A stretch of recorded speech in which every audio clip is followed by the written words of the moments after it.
Hey guys, my name is Shashwat and I'm a legal intern at LEXIS and Company. Today I'm going to talk about the reservation in educational institutions for weaker sections under the RTE Act 2009, that is the Right to Education Act. So, as we all know, education is one of the primary area that needs to be focused in our country. Education has now been made compulsory and free for children in the age bracket of 6 to 14 years, which is further stretched to 18 years of children with disabilities.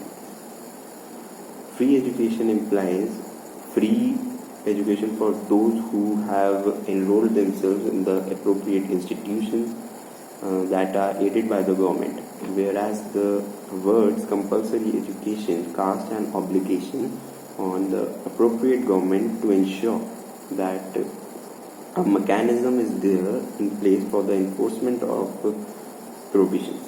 In order to enforce the fundamental rights, all the private and government schools are required to reserve at least 25% of their seats for the disadvantaged groups and the weaker sections.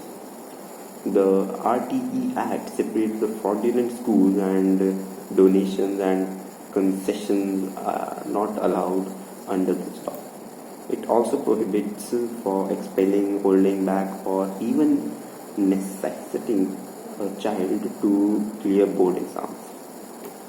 It also prohibits states from expelling, holding back, or even necessitating a child to make effort to bring the dropouts at par with the regular students, which have also been made by providing them with special training. Other provisions of that make this act attractive are the steps that are planned to be taken in the direction of infrastructure development, student-teacher ratio, and upgraduation of the faculty. The main point of the criticism on this act was the reservation for the disadvantaged groups and the weaker sections. The Supreme Court put to rest all speculations to rest when it passed its landmark judgment upholding the constitutional validity of the act. The case was heard and decided by 3 judges bench of Chief Justice S.H. Kapadia and Justice K.S. Radhakrishnan and Kumar, who said that the act will apply uniformly to the government and unaided private schools except the private minority schools. The case was decided by the majority with K.S. Radhakrishnan presenting a dissenting view. Some people speculate that this might create a rift as unaided private minority schools are allowed to function without any checks and balances. The Act provides a bulk incentives to unprivileged groups that results in unequal treatment of the children.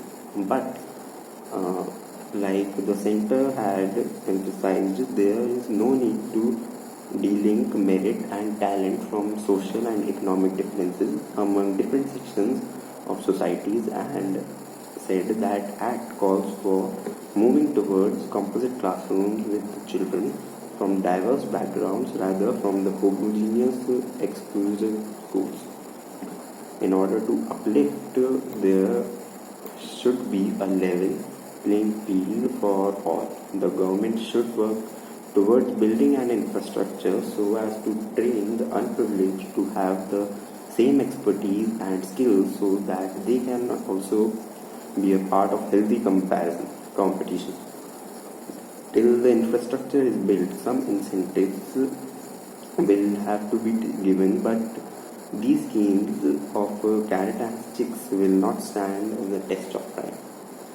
A person belonging to an unreserved category has to put a quadruple effort to get what he aspires, whereas the reserved class gets away with a little bit hard work. The saddest part about the reservations is that people who need to be targeted are still out of the picture, and it is the elite in the disadvantaged groups who are reaping the benefits generation after generation.